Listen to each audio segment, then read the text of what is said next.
sapagkat yung aking pong lalamunan.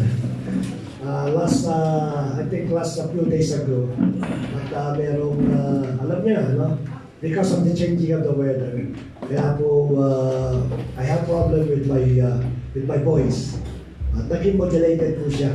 Hindi po siya dating original. Lalo po siya naging maganda sa oras po na ito. So, salamat po and purihin po Panginoon for the wonderful and great presence ng ating Panginoon. Indeed, everyone who's looking for the presence of God, everyone is longing, desiring the presence of God. Hindi po siya madamot. He will always meet our requirement po. Sige po, mag-toilet po kayo. Gusto niyo mag-toilet at we will proceed for our message. Let me look for the time. 12:17. Pastora, 12:17. Around 30 minutes, you have to give me a signal. Because this message may be maximum of 45 minutes. So let me start now with our message for today. Yamani, please say sandali na po, nawala po ako sa camera. Kasi galing natin.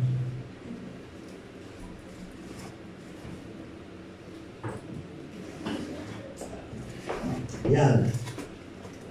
Bumabalik po ako. I would like also to greet for those people who are with us online. I hope that this message for today will change the life, not only for the person that is right now with us, but also for those people that is watching online. Thank you very much from the bottom of my heart. You're continually supporting this church. Jesus the great I am by watching online. And please, I know this is live, it will be recorded, it will be shared. If you can share to your wall or to your relatives, we will appreciate for that, because that's the only thing that we can reach our children, our family, in order for them to accept and to know the Lord Jesus Christ. Questions. What is the normal things, scenario, or event that we normally facing every day? That's normal, facing every day. What do you think is the normal thing that we... Yeah.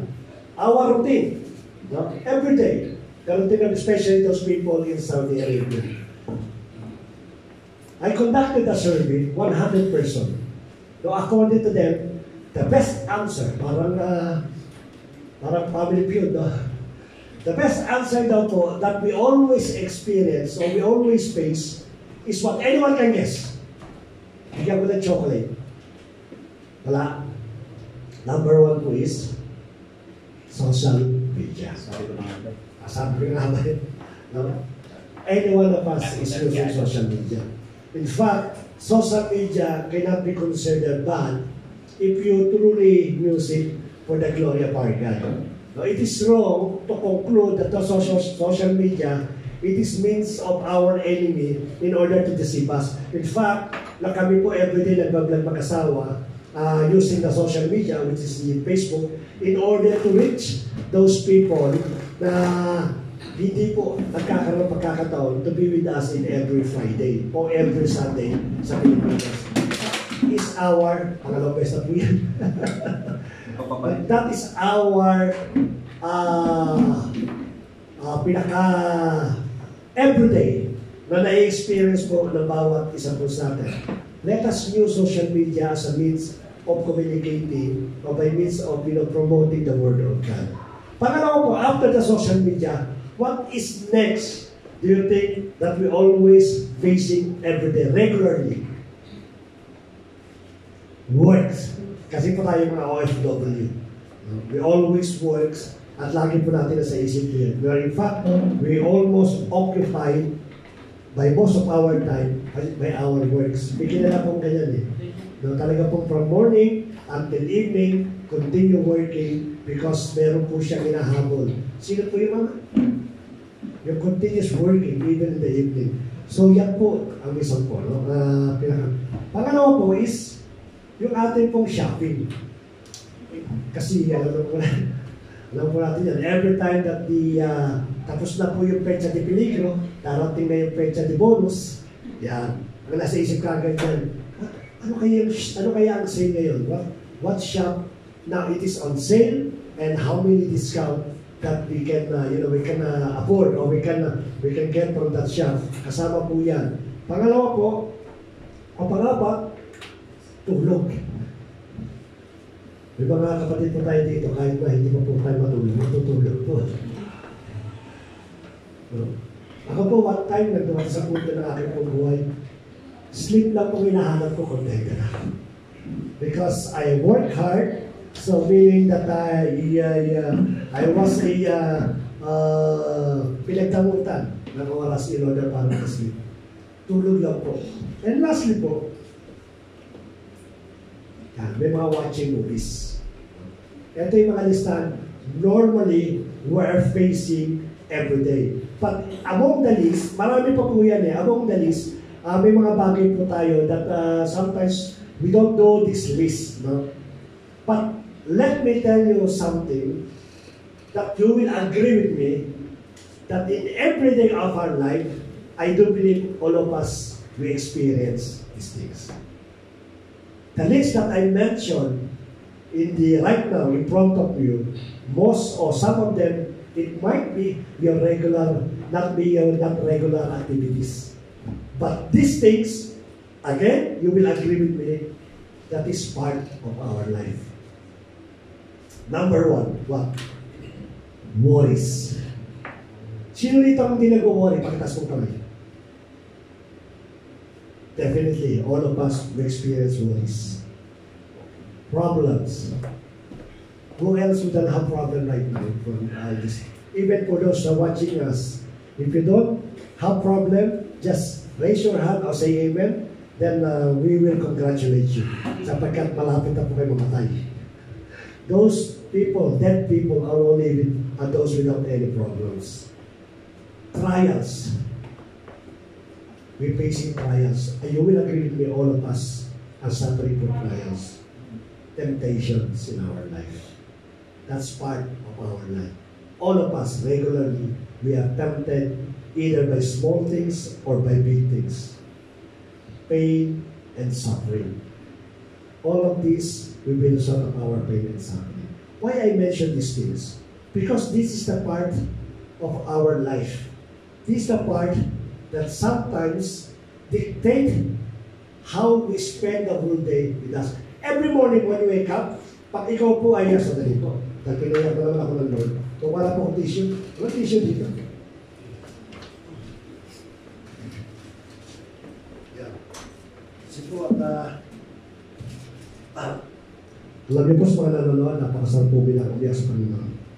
Kaysa yung iyakan po yung mga boyfriend po ninyo, mga girlfriend ninyo, na hindi naman aalis sa inyo. Kapit pa tao sa loob. Sa Lord po tayo umiyak. Ang sabi ko sa Book of Psalms, sa Proverbs, that in every interruption come out in our eyes. Iniipon ng Lord yan.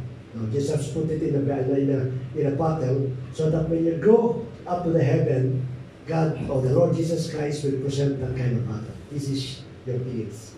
Tears for me. At napakasarap po yan. So again, ulitin po natin, whatever that control your emotion or your feeling in the morning, it will dictate the whole day of your activities. Kung ikaw po ay napaka-negative po pagkagising po ninyo, expect po the whole day, negative po kayo niyan. No? Sa driving lang po, sa mga nagdadrive po, if you don't have any patience, makakapagsalita ko, you will say something bad. No, if there's those say car na experience po natin that they don't know they don't respect the traffic rules, magkakaroon po kagad kayo ng reactions in every day of our life. Yung simple misunderstanding natin sa bawat isa po, it turned out that we never see or talk for more than 5 years. Misunderstanding na uwi po for not talking for 5 years. Yung pong ating sin, yung pong ating galit, yung ating pong tampo, yung ating pong pagkapikon, sometimes it become rage pag hindi natin i-outburst po yan. Napikon ka lang, bakit? Kasi sabi ko, ang luto niya, champurado, niluto niya, matamis na, no? na mais. Nagtampo ka because hindi napakinggan yung wants mo. Ano nangyari, hindi mo kinausap. And little you know, it's been 5 years that you never talking to your friend. You never talking to your relatives for the simple na pagkapikon. Why? Kasi po na-overcome tayo na ating pong damdamin. Yung pong occasional na temptation po natin, it become a regular daily routine of our life because you allow things to happen. If this is our daily lives and this is we're facing every day, why just stop? Why just allow these things to happen to you without doing anything? No? Bakit hindi hayaan natin siya makontrol tayo? Where in fact, there is something that we can control this. And I will tell you what, not the secret, I will tell you what kind of weapon in order to counter all these things. Those na nagpapalpipit ka agad yung puso at yung isipan, madaling mapikon, madaling magalit, madaling sumibangon, maramot, no, those stingy, those people that they don't know how to help. We will solve these things in a very, very simple way. Let me read the verse today. James chapter 4, verse 7 to 8. According to ESV, submit yourself. Nakabold po yan. Red. Number 1, submit yourself, therefore, to God. That's the number 1 step. I will expound later on. What is the second step? Resist the devil. That's the second step. It is sequence po yan. And the last, and he will flee from you. Draw near to God, and he will draw near to you. Cleanse your hands, you sinners, and purify your hearts, you double-minded. Praise be to God, to the Word of God today. What is the title of the message for today? Spiritual warfare. Because all those things that I mentioned, that controlling our emotion, our thoughts in our heart, it is a spiritual battle. Ano na ba siya? Ano po na yan, Pastor? I know that there is always a spiritual battle. You've been teaching, you've been preaching this message for many, many years, or for many, many months. And we know that in every day that we're experiencing, and mostly, the enemy won in my life. I cannot control these things. There is a temptations, I take it to the temptation. There is a palpitate na ating heart. Immediately, nagpapalpitate yung ating heart. No, yung po lagi, that is a spiritual battle. But this time, it become made simple. I'll make it more simple for you.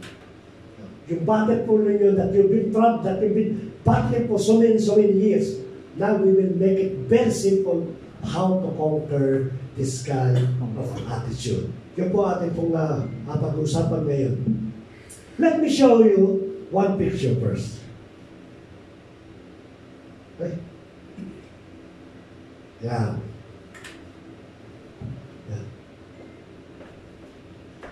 This picture represents those killed by the devil. Every time that we are facing difficulty in life, this is our scenario. Binubuli tayo ng devil. He laugh at us. Oh, Christian, hindi mo naman you cannot get victory, you cannot overcome with me. So tinatawanan po tayo that every time we face temptation, the devil is laughing at us. Why? Napakadali lang kalabitin yan. Just a matter of simple na kalabit, he will give up its temptations. It's a matter lamang ng konting word o joke. They will follow my words. These people, they will lie. They'll continually rejecting God. They will continually living according to their own. Ganito po yung situation po ng bawat sa atin. Every day. It is not only you, but it is sometimes for most of us, also including those preaching the Word of God. When God, or when the Lord, or when the devil tempted the sons of God, this is our picture. He laughed of us. Sapagkat he knows that he can won the battle anytime as long as he wanted to win the battle. So number 1 po, the solution in order for us is to submit. This will be the presentation when you submit to God. Yeah. This kitten got inside the temple. No? Immediately went to the temple. Then there is a temptation. Immediately he went to the presence of God. That's the first step that the people should do. The problem, every time that we went into temptation, into trial, in the crisis of our life, ang ginagamit natin, sabihin natin, but look at this kitten. He knows where to hide. He knows where to have a comfort.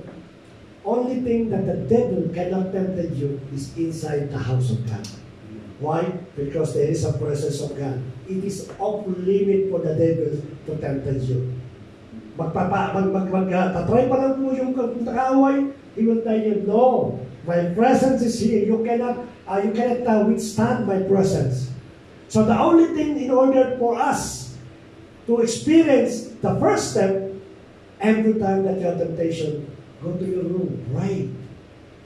Continually be with your friends, no? Who knows how to handle that kind of situation. Kaya nga lagi natin sinasabi, yamang you get involved, yamang you become a born-again Christians, might as well na you get involved for all those services na ginagawa po na ating Lord. So, you miss the Bible study, my brothers and sisters. We have a Bible study that we keep on sharing the link, but you missed it. Maybe because you are not interested, maybe because you have to do something on that time, but you missed the opportunity. Now the devil is knocking in your heart. But when you are in the Bible study, you're preoccupied with the Word of God. You're preoccupied for those illumination, for those revelation coming from God. Yun po nangyayari sa atin. But you have been preoccupied by yourself. Kaya talaga nagkakaroon ng problema. The moment that this kitten got inside the presence of God, then the Lord and the mighty warriors of God will handle this Satan. Off-limit na po yung ating kaaway. He will not continue give you temptations. And this is the reason why the first step is submit. Meaning, yung ating verse, the James chapter 4 verse 7 to 8, submit yourself therefore to God. The first step, therefore, when you're experiencing temptation, when you're experiencing question in your life, there's a lot of question. Why these things happen to me? I remember one of my brethren in a previous church, they blaming God. They said that kung kailan pa ako, when I become a born-again Christian, I experience all these things, no? Before I have a lot of money, before I have a lot of friends, before I can buy anything I want, before I can go with all my vices. Why now these things never happen? Because of being a born-again Christian. You're blaming God for these things. Why? Because temptation is coming, is knocking in your heart. The first thing that you have to do is to submit yourself to God. You have a brothers, that can counsel you, go with them. You have a church, go with them. Attend every Friday, because that is the time that, God is trying to cover your thoughts. Ang problema, we run away. Yung submit natin, we never submit to God. What is meaning of submitting to God? Submit means surrender. Another meaning of submit is surrender. When a country surrender their rights to another country, they conquer by another country. Those laws, those policy, those culture, those custom that normally that people are doing in that country, it will become, they surrender everything. Now they are following the other country, whose their policy, whose their law, whose their custom and tradition that you have to obey. This is what happening meaning to submit. You're giving your rights. Lord, I'm giving my rights because if I do my rights, if I do myself, I know danger will come. So you are surrendering everything to God and let the rule of God be with you. And that's the only time that you are submitting to Him. The problem is, ulus-ulus ang pagsubmit natin. Lord, I can submit these things, but these things I cannot submit. Why? Because that's make me feel joy in doing these things. Hindi ko surrender, ulus-ulus lang. The problem, you are giving the enemy the door in order na magamit na kaaway po yan. Kaya dapat natin gawin is completely to submit. Katulad nito, Submit means submission, a complete surrendering your authority. That's why Paul, when he said that I am not, I live, no, but not I who live, but Christ liveth in me. Nabubuhay ako, meron ako hininga, meron akong kamay, meron akong pa, I have my own thoughts, but all these things I surrender to the Lord Jesus Christ. It is not me who liveth, but Christ liveth in me. Ano ba po? Meaning that when you surrender, you allow God to take full control of our life. Sometimes, yung sinasabi natin, hindi siya nakakapag-control. Sometimes, yung empowerment of the Holy Spirit, it is not happening to us. When you go inside to the presence of God, by means of submitting, means the Holy Spirit is empowering you. He's giving you all the weapons that you need in order to counter, in order to defend, in order to fight for that kind of temptations. Yun ang ginagawa po natin. Kaya sabi natin, Panginoon, sa ating verse, submit yourself to God, to the presence of God. Sapagkat why? He will give you the authority to trample the enemy. And unfortunately, hindi po yun ang ginagawa natin. It is on the other way around. We're experiencing crisis of our life. What we're doing is what? We run away from the church. Why these things happen to me? Why I experience so much trouble and lacking of money? Why? Why? Because the church. So what you're doing, we run from the church. The church that's supposed to be the one that will protect you, now you're running from that protections. Kaya gagawin ng kaaway, if you run to the presence of God through the church, through His church, you become the breakfast, lunch, merienda, dinner, at midnight snack na kaaway. Pinapapak na po tayo. Why? Because you are not in the presence of God. You are not submitting yourself. You are not just only leaving the church, but you completely off-limit those brethren that's supposed to be, it is the true one that is concerned for you. We isolate yourself, and that is more dangerous thing that you will do. Because you've been already in a brink, in the brink of destroying yourself. Now you leave the church, now it become more wrong sa bawat isa sa atin. So never natin gagawin po. What else have we do instead of coming to the presence of God? We blame others. Kasi si ganyan eh. Si Toto. Turo ka ng turo para ka makapili. Hindi na makapili, right? No? Hindi na makasalanan. Bakit ako? Ha? Yung kapatid mo ito, nagiging paniki. Kasi tinuro mo eh. Ba't ako? Yung sabihin paniki.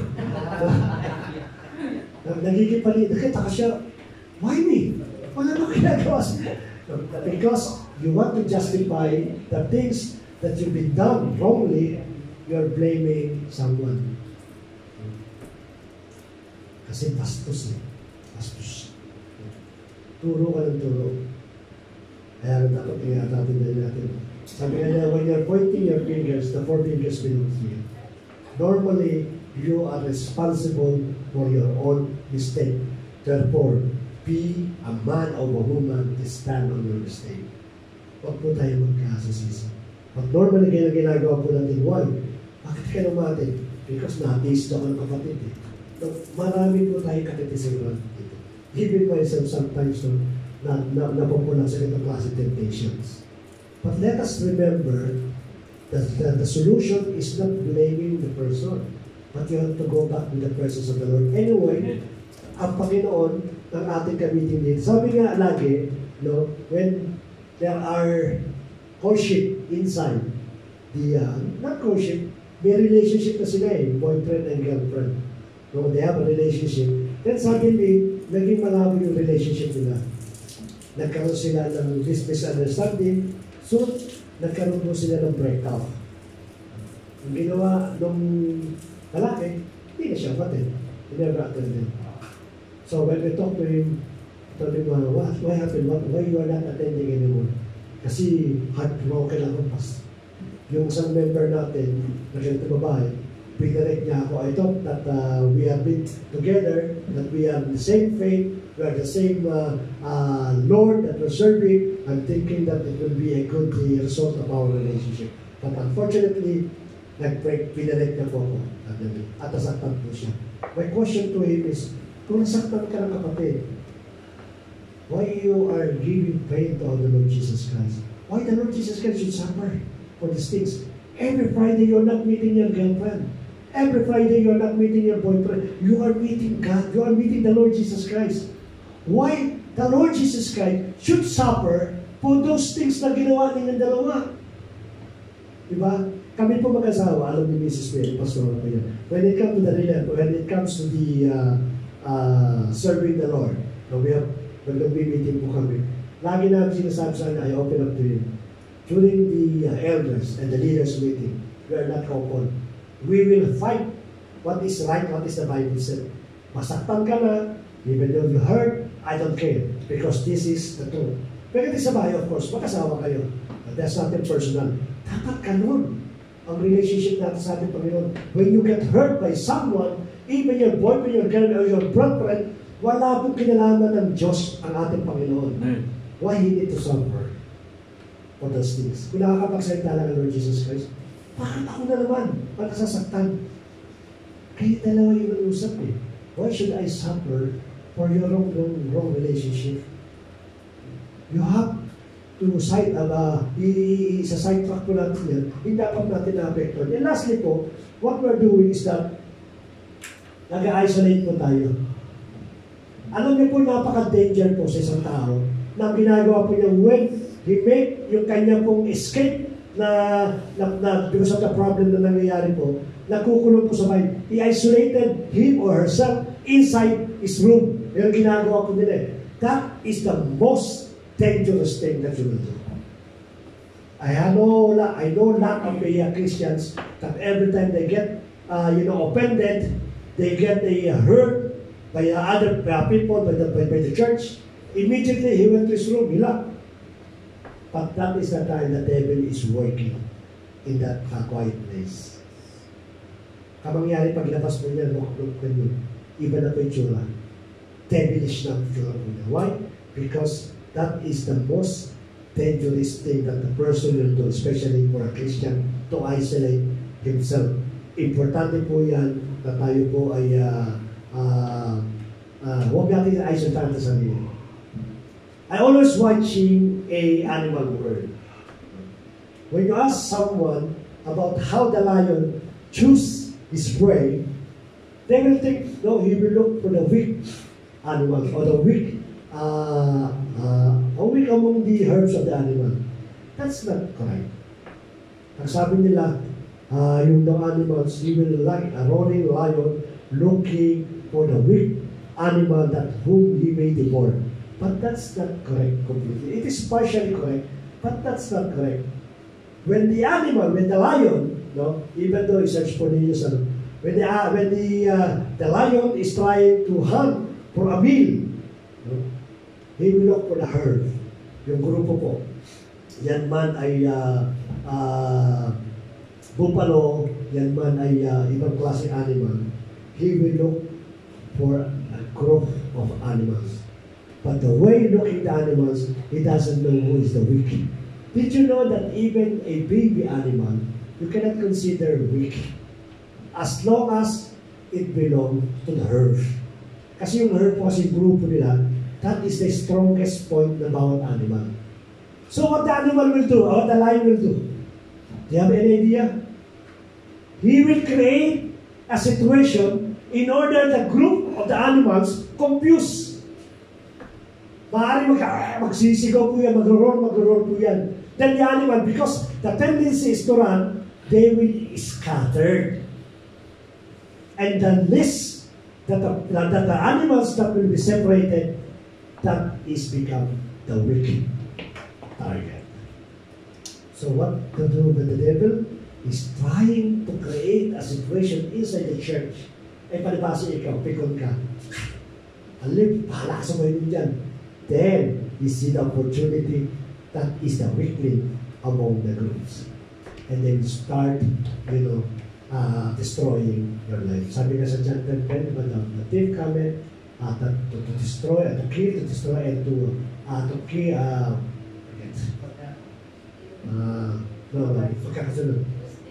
to steal, to kill, destroy and kill. So he will look for someone. Uy, patagal na hindi nagsisimba ito. So Friday, week ito. Then he will start manipulating. That's the reason why it is really a mortal sin to live in every Friday. Bakit ka po ba ulit mo ito? Because that is my experience. One time lang po kung hindi umattend. One time, not attending a worship service. That's it. The devil see that, you become now weak. Before, I never saw you, Pastor Bernard. You are very strong. Why? Because you're always with the herd.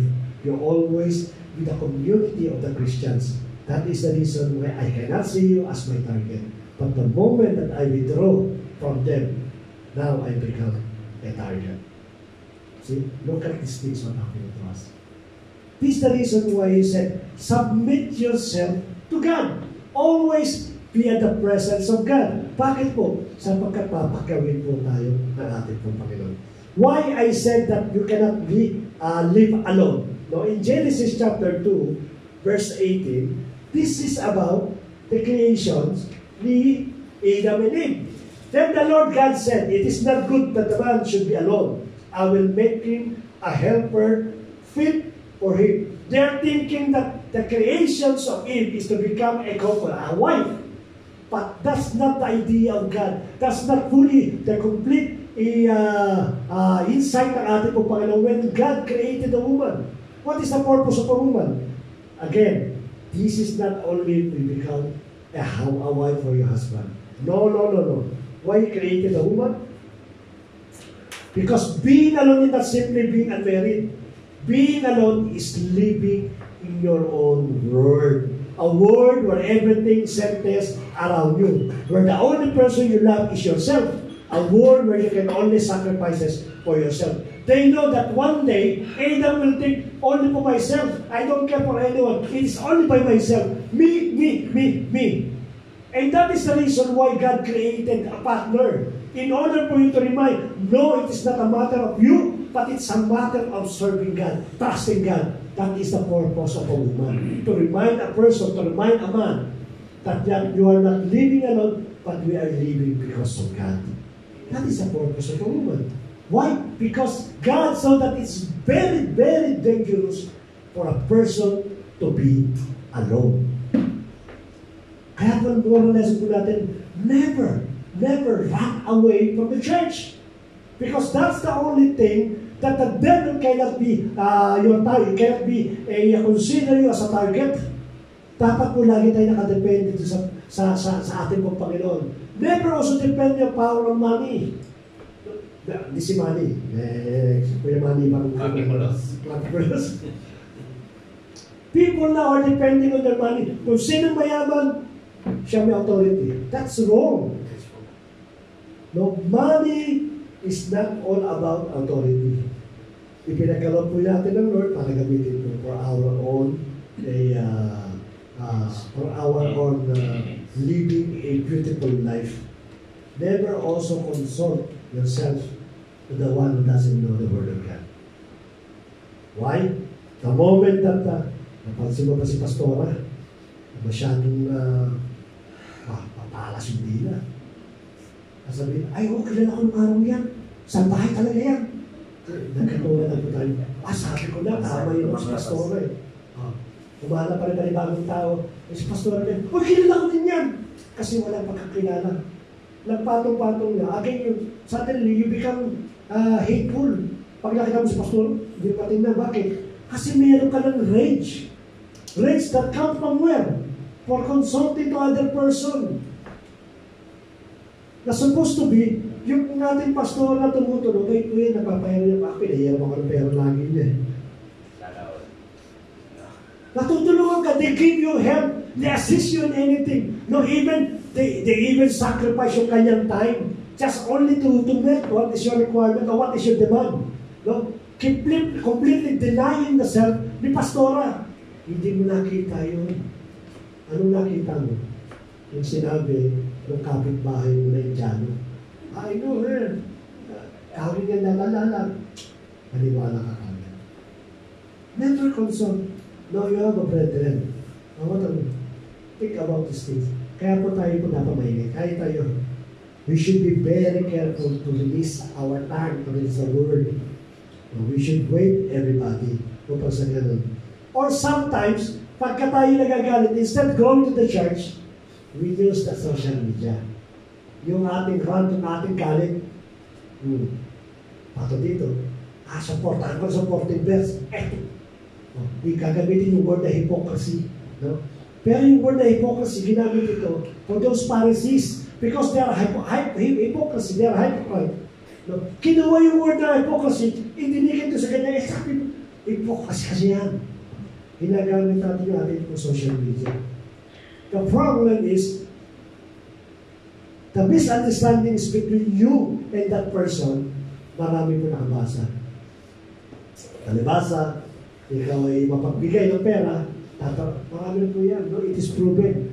They will ask in the social media, bro, sino yan? Yung pastora namin. Ay, walang yan, pastora pala ninyo. We already damaged the character of our pastor. Because they don't know your pastor. But because they trust your word, pinitawan mo yung salita niya out of anger, out of a rage. Ang problema ngayon is naniwala kayo sila. Kaya nangyari, instead of going to the presence of God, you become isolated.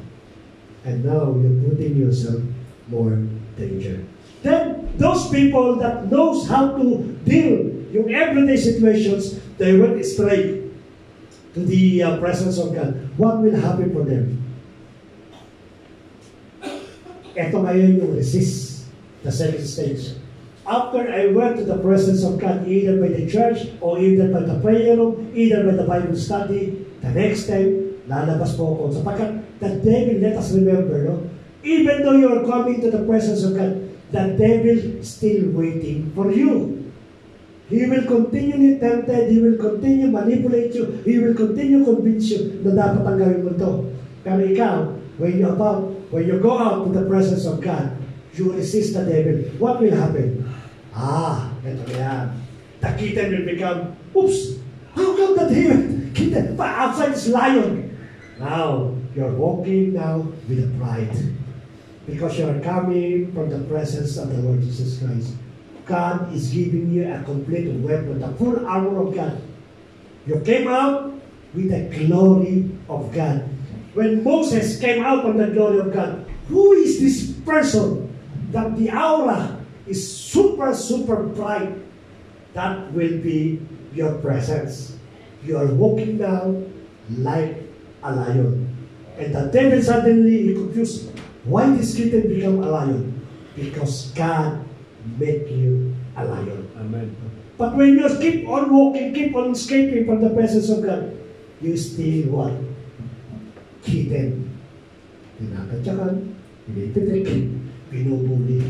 Why? Because you don't have authority. But after your presence with God, after you make outside the presence ng ating Panginoon, now you become the devil. And what is resist? Ang resist mo is what? Yeah. The battle can be won by using both defense and offense. Let us not live a Christian that is always in the open side. Defense ka lang ng defense. I have the shield, I have the help time. No! Sa basketball po, hindi po nananalo. Ay na basketball tournament, a team cannot be won by means of defense. Kasi walang points. Kaya kinakailangan po natin ng defense at offense.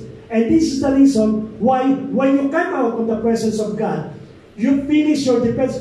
Now is about time to go offense. Magkakaroon tayo ng offense, no? Sa basketball, sabi natin, lagi po yung gagawin po natin. In Ephesians chapter 6, verses 10 to 18, mahaba po ito. But let me introduce only 2 verses. Ephesians chapter 6, verse 10 to 18. This is the person that came out from the presence of God.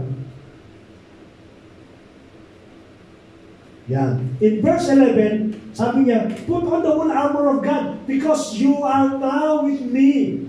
This armor of God is available with you. Put on while the devil is waiting for you from outside of my presence.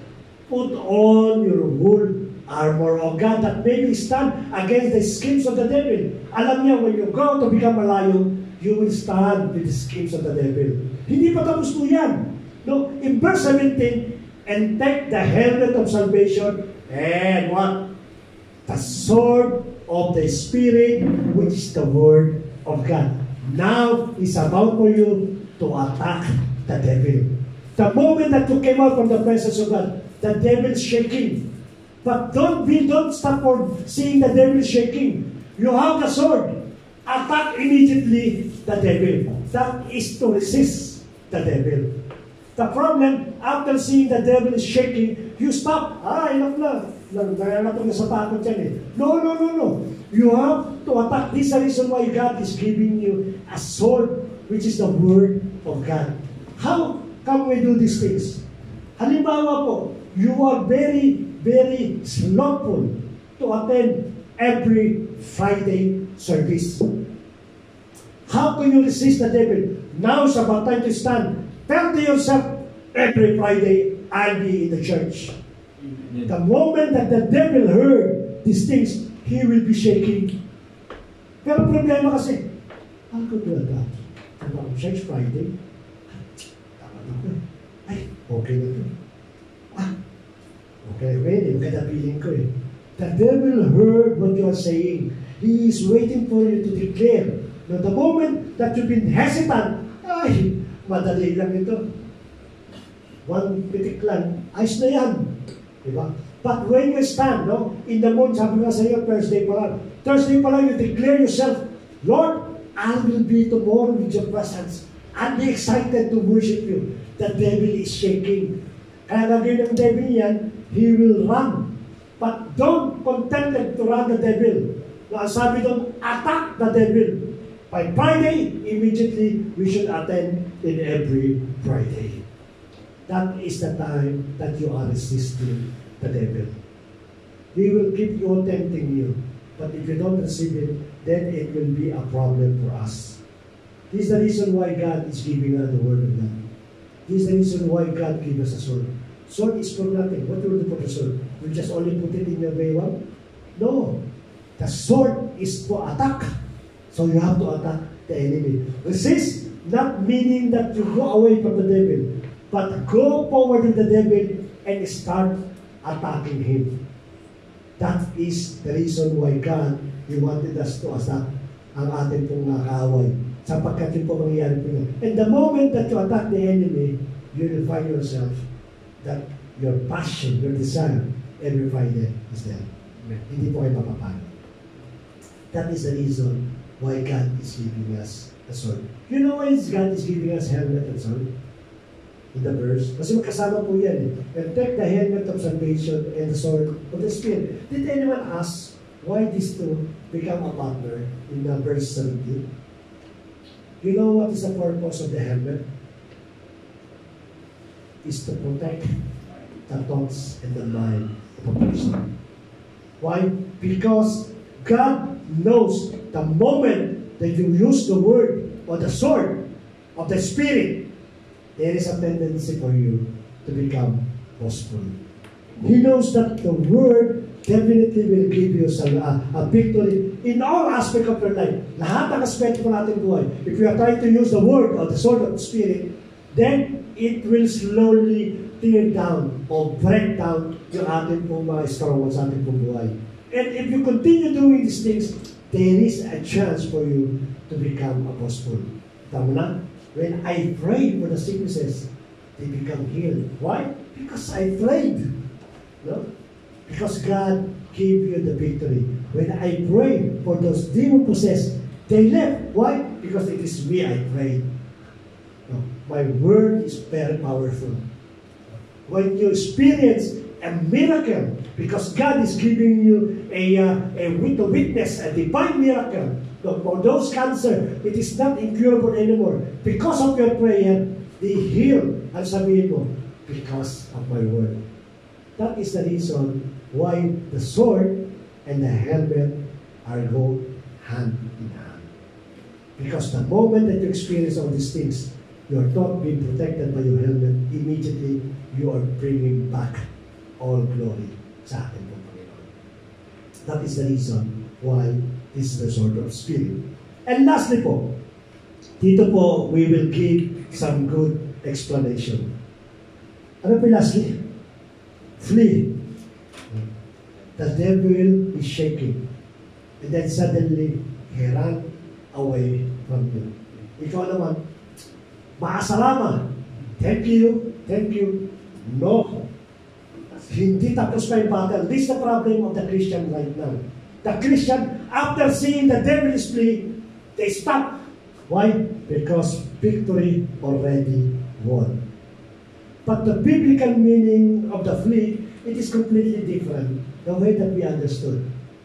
And almost, this is the biggest mistake of every Christian right now, including those who are watching right now. Let us remember, flee, it is not the way as we understood the word of flee. Normally, kasi sinabi natin sa dictionary, it is a run away, escape from fighting, or abandon. Inabandon na eh. No? People are running away, people are surrendering immediately sapagkat nagpili na po sila, and that's it, the battle is finished. No. There is a great deception about the word flee.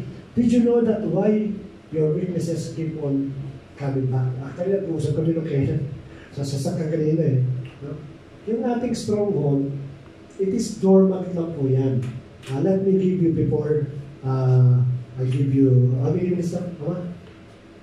17 po ako nagsimula, right? 12:17. Ano mas parang sila? Asan yung timer natin? Ano mas parang sila? Okay. When we are not Christian, I-share ko na po ito, no? You know, the devil is trying to put a stronghold in your life. What is stronghold? No? Maaaring stronghold po natin is lying. Lahat tayo na lie. Sinungaling. Yung pag-iinom natin, sometimes pwede, sometimes hindi. I mean, you can resist those vices. That's not your stronghold. The devil, what they will do, they will concentrate on your weakness, lying. So what they will do, they will put the bricks. They will pile bricks so that later on, ito si Kuya Manny, later on, he will accept the Lord Jesus Christ. But this time, he will face difficulty to remove the lying because that is the stronghold. Why should I fortify the wall of a vices kay Kuya Manny? Hindi masyadong nailim ito. No, I will not. But I will concentrate those weakness that we have. Kaya gagawin po niyan, ipapay po, pagka nakatanggap sa ating Panginoon, yung po ating weakness, which is lying, they keep on coming back. Mawala, coming back, mawala kasi dormant po ito. And that is the reason why we don't have a victorious life. Because we forgot the word flee. Bakit po? Ganito ang understood natin sa flee. Again, una-una, submit yourself to God, which is being in the presence of God. Resist the devil, start attacking him. The next one, once the devil is flee, let me read the verse in 1 Samuel chapter 15, verse 3, so that we can really understand what the meaning of flee. Now go and strike. This is coming from God, from Yahweh. Now go and strike Amalek and devote to destruction all that they have. Do not spare them. Again, I will repeat. Do not spare them, but kill both man and woman, child and infant, ox and sheep, camel and donkey. Wala kang titira. Wipe out. Don't spare anyone, even the animal. Don't spare it. Sa Deuteronomy chapter 20, bago tayo magpaliwanag.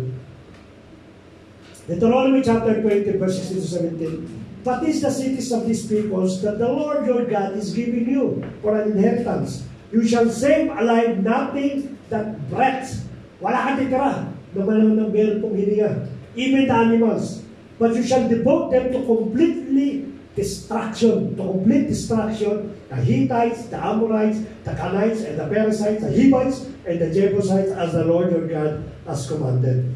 When David killed Palestine, Goliath, these Palestine people, they run, they flee. But David said, bye-bye, okay, tapos tayo. No, they ran after for those people that fleeing with them. Nanganguna, don't be contented with the devils trying to flee. Go ahead, strike more.